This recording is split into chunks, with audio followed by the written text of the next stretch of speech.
Halo pecinta film Donghua. Kali ini Mimin akan bawain alur cerita film Renegade Immortal versi novelnya ya. Yang pasti Mimin ambil episode setingkat dari filmnya yang lagi tayang. Tanpa berlama-lama lagi, yuk langsung masuk ke alur ceritanya. Wanita itu menampakkan ekspresi sedih saat memeluk Zoro dan menatap suaminya meminta bantuan. Ayah Zoro merenung sejenak dan ia berkata, "Daojang, anak ini bisu." "Bisu? Tidak masalah." Lelaki tua itu menjentikan jarinya dan wanita itu terpaksa mundur beberapa langkah. Dia meraih Zoro dan tersenyum. "Baiklah, ikut aku." Wajah Zoro dipenuhi ketakutan. Tubuhnya gemetar dan air mata mulai mengalir di pipinya. Dia baru berusia 3 tahun, jadi dia ketakutan sekarang. Ayah Zoro mengepalkan tangannya dan hendak berbicara ketika lelaki tua itu mengerutkan kening. Dia menoleh dan berkata dengan dingin, "Putrimu dipilih adalah keberuntunganmu. Jangan berisik." Pada saat ini, tetua desa segera pergi untuk menenangkan orang tua Zoro. Orang tua itu mendengus dan berkata, "Aku di sini bukan untuk mencuri anakmu, tetapi untuk memberinya masa depan yang baik. Kamu masih akan memiliki kesempatan untuk bertemu di masa depan," ucap lelaki tua itu. Setelah itu dia menggendong Zoro dan berjalan menuju pintu keluar desa. Zoro panik dan mulai menangis. Suaranya dipenuhi ketakutan. "Ayah, ibu." Tiba-tiba terdengar suara lembut dari mulutnya. Ketika mendengar suara gadis kecil itu, lelaki tua itu tertawa. "Jadi dia tidak bisu. Itu lebih baik." "Ruer." Air mata mengalir di pipi wanita itu. Ia hendak mengejar putrinya ketika suaminya menghentikannya. "Dia beruntung terpilih," ucap ayah Zoro. Setelah lelaki tua itu meninggalkan desa, semakin dia memandang Zoro, semakin dia merasa senang. "Batu roh berkualitas tinggi. Hahaha. Dengan itu, aku dapat mencoba menerobos ke tahap tengah pembentukan fondasi. Gadis kecil, aku tidak akan memperlakukanmu dengan buruk.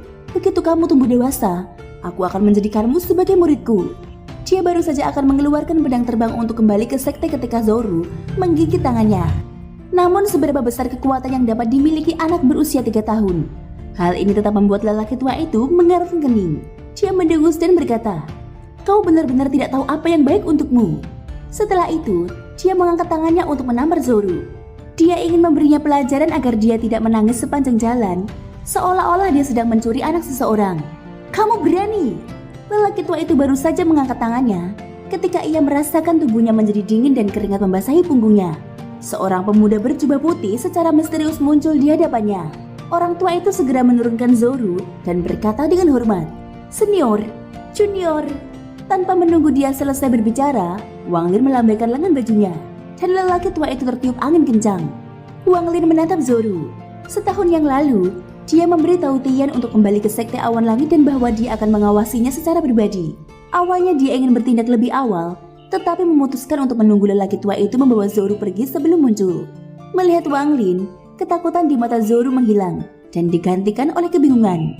Zoro berkata dengan suaranya yang tegas, "Paman, paman."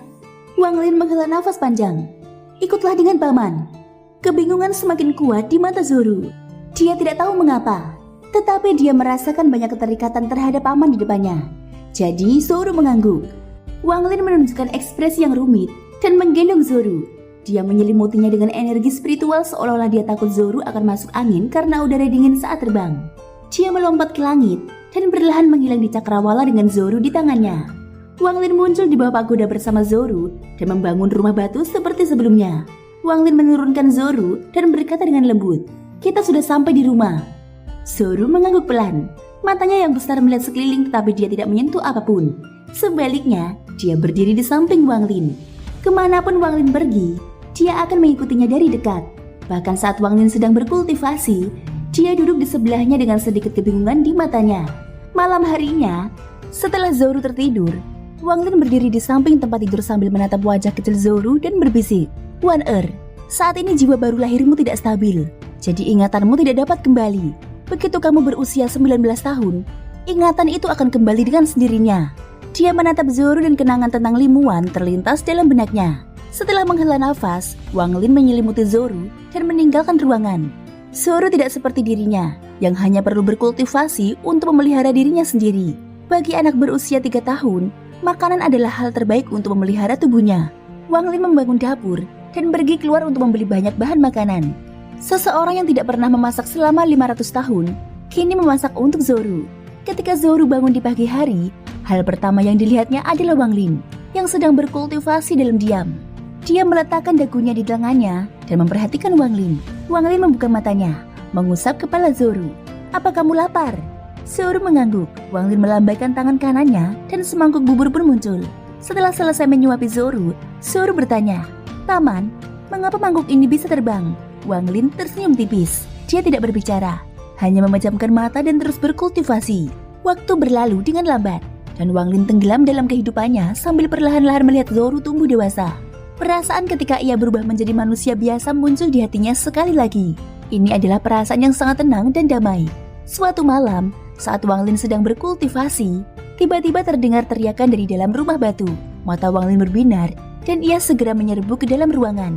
Ia melihat Ru'er kecil telah menendang selimutnya, dan kedua tangannya terkepal dengan ekspresi meronta di wajahnya. "Paman, selamatkan aku! Paman, ayah, ibu!" Tangan kanan Wang Lin menyentuh dahi Zoru dan mengirimkan sedikit energi spiritual. Tak lama kemudian, Zoru menjadi tenang dan membuka matanya. Matanya seperti bintang. Setelah melihat Wang Lin, dia mulai menangis dan perlahan menceritakan apa yang terjadi kepada Wang Lin. Wang Lin tersenyum. Ternyata semua itu hanya mimpi. Dia bermimpi berada di tempat yang gelap, dan ayah, ibu bahkan pamannya meninggalkannya. Jadi dia sendirian dalam kegelapan. "Pegang ini. Kalau kejadian seperti itu terjadi lagi, bunyikan saja lonceng ini." Setelah itu, Wang Lin mengeluarkan sebuah lonceng dan menaruhnya di tangannya.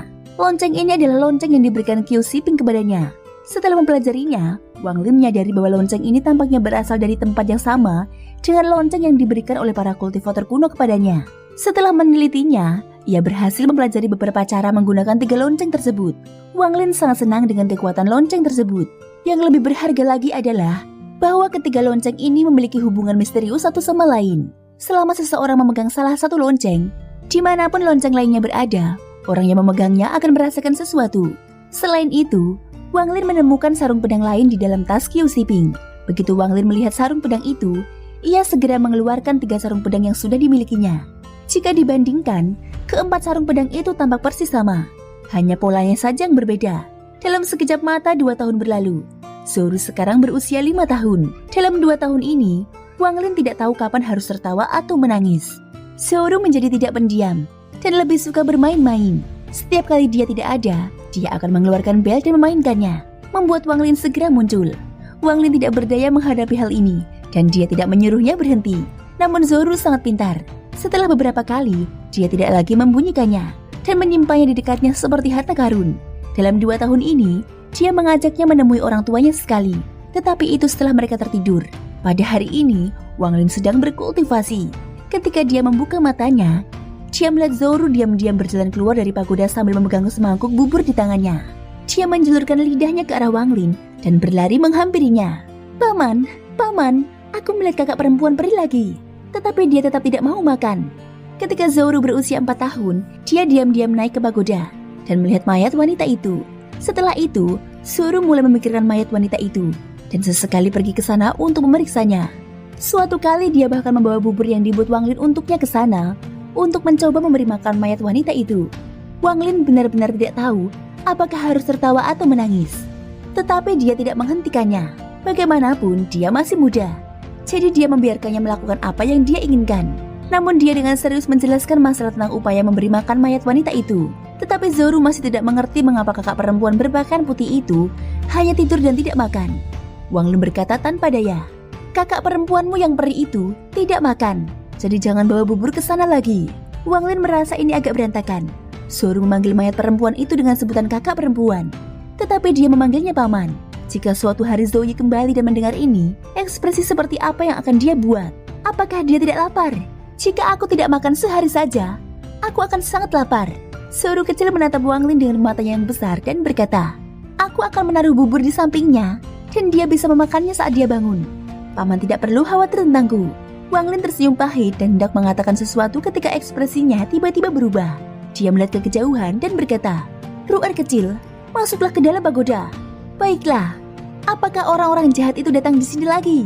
Mereka sangat menyebalkan." Zoru mengangguk dan kembali ke pagoda sambil membawa semangkuk bubur. Setahun yang lalu, banyak kultivator dari negara lain datang ke sini untuk menantang Cheng Niu. Awalnya Wang Lin sama sekali tidak menghiraukan mereka. Dengan wilayah pagoda, Mereka bahkan tidak bisa mendekat. Namun mereka tidak berhenti, malah semakin agresif. Mereka akan memata-matai mereka dari pegunungan di samping dan melambaikan harta karun ajaib mereka. Suatu malam Zoro sedang tidur dan terbangun oleh sebuah harta karun ajaib. Dia sangat ketakutan hingga berlari keluar sambil menangis. Pada saat itu, Wang Lin keluar.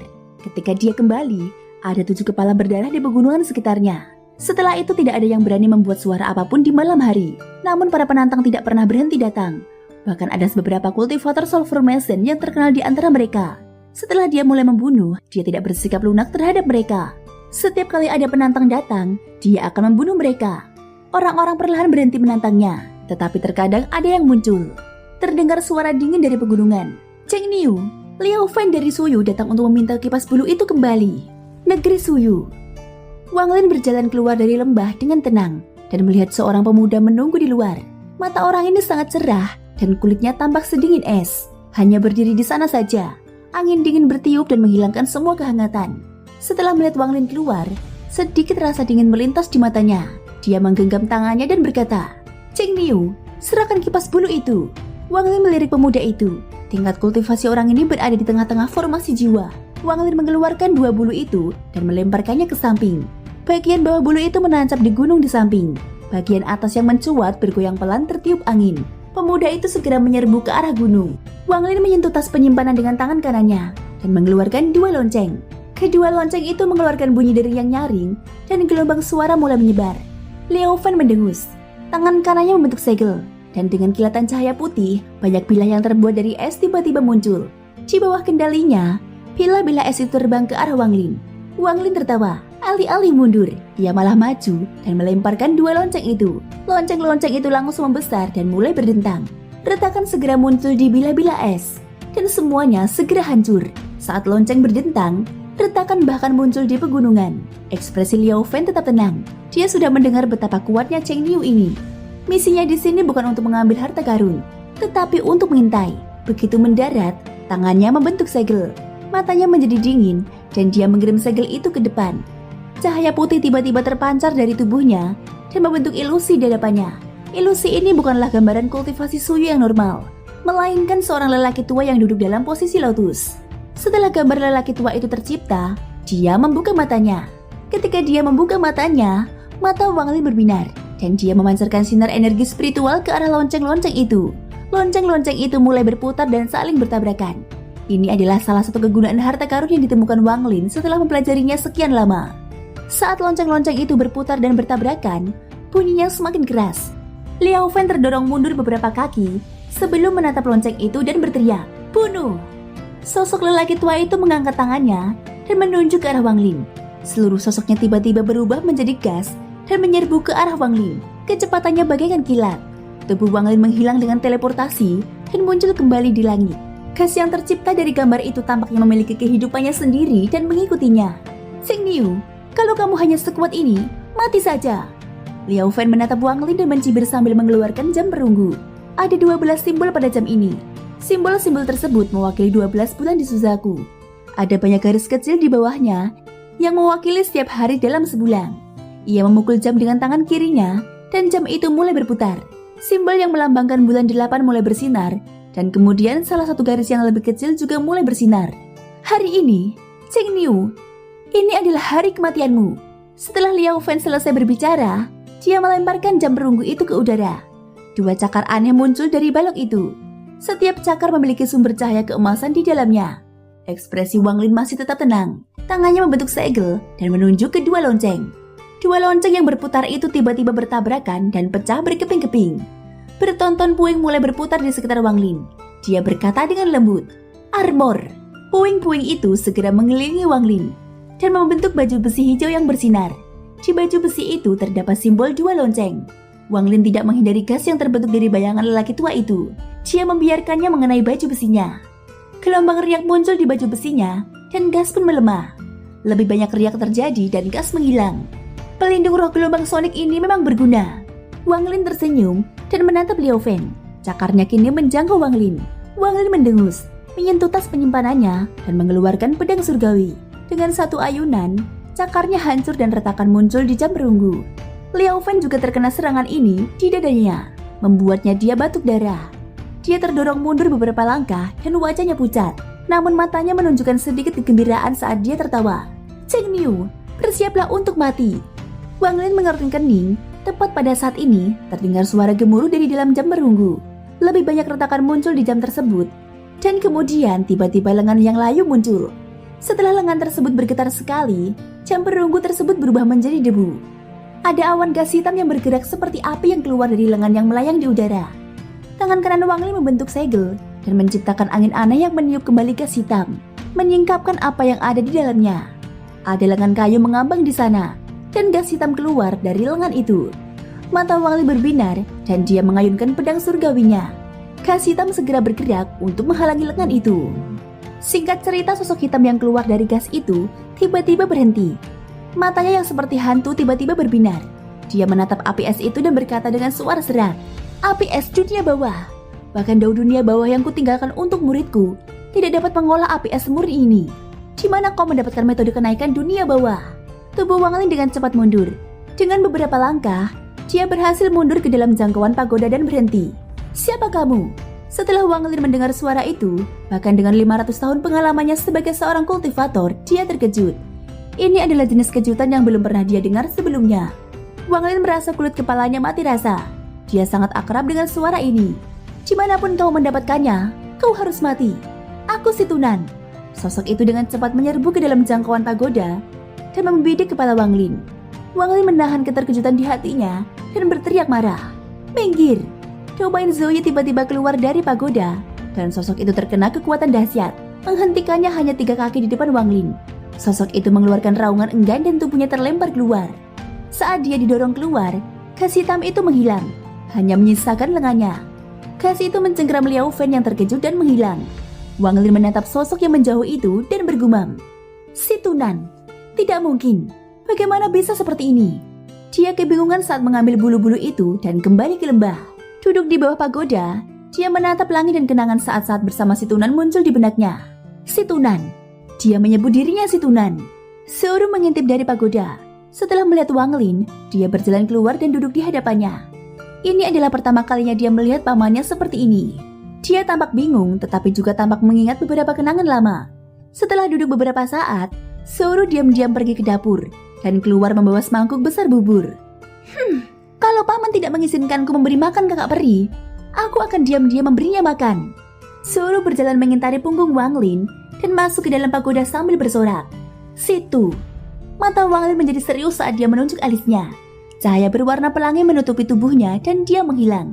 Di dalam ruang manik-manik yang menentang surga, bola-bola cahaya itu masih ada di sana. Wang Lin bahkan tidak melihatnya saat dia melangkah maju. Tak lama kemudian, ia tiba di tempat jiwa si Tunan berada. Di samping jiwa raksasa si Tunan terdapat jiwa kedua orang tuanya. Mereka memancarkan cahaya lembut. Ia bersujud kepada kedua orang tuanya, dan kemudian, setelah menatap mereka cukup lama, ia berbalik ke arah jiwa si Tunan. Si Tunan duduk di sana dengan mata terpejam. Meskipun tubuhnya tidak sepucat sebelumnya, kondisinya tidak jauh lebih baik. Hanya bisa dikatakan bahwa dia sedikit pulih. Wang Lin menatap si Tunan dan bergumam, "Jiwa si Tunan ada di sini. Mengapa orang itu menyebut dirinya si Tunan? Mungkinkah mereka memiliki nama yang sama? Tapi lalu mengapa orang itu juga mengetahui metode kenaikan dunia bawah?" Wang Lin merenung sejenak sebelum ekspresinya tiba-tiba berubah serius. Situ pernah berkata bahwa dia bertarung dengan beberapa kultivator dari luar Suzaku untuk mendapatkan manik yang menentang surga dan tubuhnya hancur. Dia harus menyerah dan menyembunyikan jiwanya di dalam manik yang menentang surga untuk menghindari malapetaka itu. Mata Wang Lin menjadi semakin cerah saat dia mengingat sosok yang menyebut dirinya si Tunan. Sosok itu terbentuk oleh gas hitam, dan gas hitam itu berasal dari lengan itu. Mungkinkah tubuh Situ diambil dan dimurnikan oleh seseorang, sehingga menciptakan pecahan jiwa? Wang Lin dengan berani menebak dalam hatinya, tetapi tidak dapat memastikannya. Setelah merenung cukup lama, dia menghela nafas dan tersenyum pahit. "Senior Situ, jika lengan itu benar-benar milikmu, maka aku benar-benar percaya apa yang kamu katakan sebelumnya tentang dirimu sebagai ahli nomor 1 di Suzaku." Wang Lin menggelengkan kepalanya. Pada akhirnya, dia masih tidak yakin dengan pernyataan si Tunan. Hal ini semakin terasa semakin lama dia berkultivasi. Bagaimanapun, orang nomor 1 di Suzaku adalah orang yang bergelar Suzaku. Kecuali si Tunan adalah Suzaku saat itu. Dia tidak bisa menjadi ahli nomor 1. Lagi pula si Tunan telah berada di dalam manik menentang surga selama bertahun-tahun. Jadi jikapun dia kembali sekarang, dia mungkin tidak akan mampu. Setelah merenung sejenak, Wang Lin menghela nafas lagi sebelum meninggalkan makhluk yang menantang surga itu. Pada saat ini, Xin diperlihatkan di negara Suyu. Di dalam kuil es suci duduk seorang pria parubaya yang tampak sangat biasa. Di hadapannya, ada seperangkat teh berwarna merah tua. Di sampingnya berdiri dua orang, satu laki-laki dan satu perempuan. Kepala mereka berdua penuh dengan rambut putih. Pria parubaya itu mengambil wadah bambu dan menuangkan beberapa helai daun teh ke dalam teko. Kemudian, ia memasukkan es batu ke dalam teko. Dengan ujung jarinya, es mencair dan air pun mendidih. Gelombang kepahitan keluar dari teh dan memenuhi seluruh aula. Aula itu diselimuti aroma ini. Aromanya kuat bahkan sampai keluar aula. Saya tidak akan pernah bosan dengan aroma bulu tianku. Bahkan jika saya menciumnya setiap hari. Sayangnya, teh ini terlalu langka. Saya hanya bisa mendapatkan sedikit dari susaku sesekali. Kalian berdua sangat beruntung. Kemarilah dan cobalah. Pria parubaya itu mengambil teko dan menuangkan 3 cangkir. Kedua orang itu segera bangkit, mengambil cangkir dan minum. Namun wanita tua itu jelas sedang memikirkan hal lain. Tanpa memperdulikan seberapa panas teh itu, dia meminum semuanya sekaligus dan berkata, "Ketua sekte, kita sudah selesai minum teh. Jadi tolong bunuh Cheng Niu itu." Thank you guys sudah mendengarkan ceritaku di episode kali ini sampai akhir. Ikutin terus kelanjutan episode berikutnya ya. Jangan lupa dukung terus channel aku dengan cara subscribe, like, dan komennya. Semoga hari kalian menyenangkan. Sampai jumpa dan bye-bye.